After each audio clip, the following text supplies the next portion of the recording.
The S&P 500 lost 0.8% on Thursday, as a negative economic outlook from the European Central Bank (ECB) helped fuel growth concerns and profit-taking interest. Thursday's risk-off mindset was made apparent by the underperformance of cyclical sectors and the flight to safety trade in the U.S. Treasury market, where the 10-year yield dropped 6 basis points to 2.64%.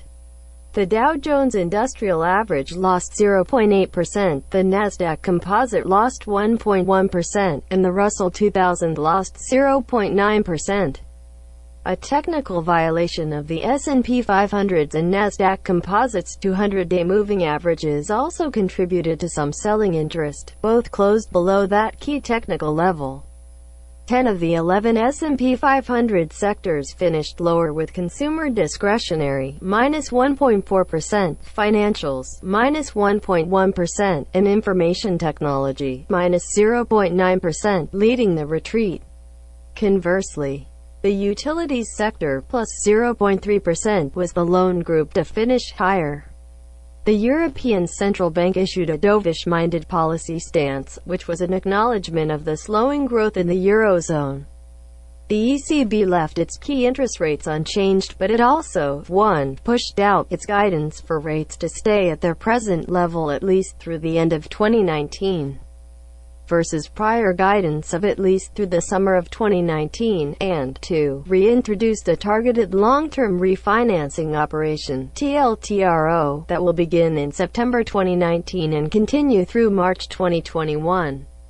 At the same time, the ECB cut its real GDP growth forecast for 2019 to 1.1% from the 1.7% growth forecast it provided as recently as December. The timing served as a reinforcement of the concern that the global economy is weakening and that the U.S. market has gotten ahead of itself, pricing in a more upbeat growth outlook that isn't being corroborated with falling earnings estimates. Earnings growth for multinational companies will remain at risk from a strengthening dollar. Pronounced weakness in the euro following the ECB decision, minus 1.1% to 1.1183 against the dollar, drove a 0.8% gain in the US dollar index, 97.70, plus 0.82. Kroger, KR 25.61, minus 2.83. minus 10.0%, and Burlington Stores Burl 147.28, minus 19.90, minus 11.9%, were among the more notable companies Thursday that issued downside earnings guidance. Reviewing Thursday's economic data, which included the weekly initial and continuing claims report, revised fourth-quarter unit labor costs and productivity, and the consumer credit report for January.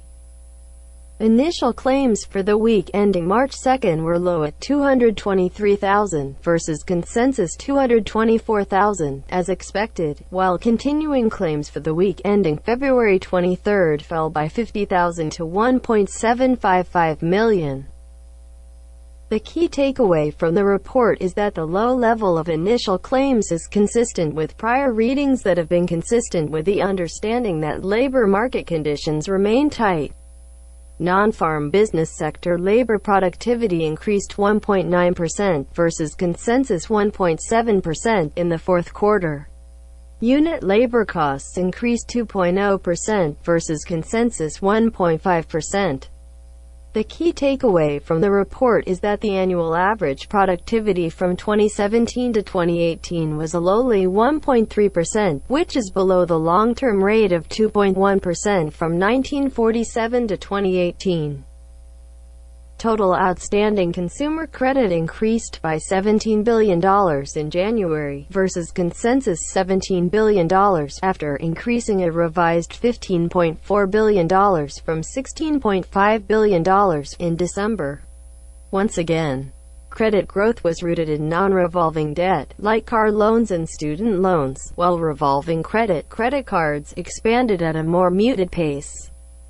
Looking ahead, investors will receive the Employment Situation Report for February and the Housing Starts and Building Permits Report for January on Friday.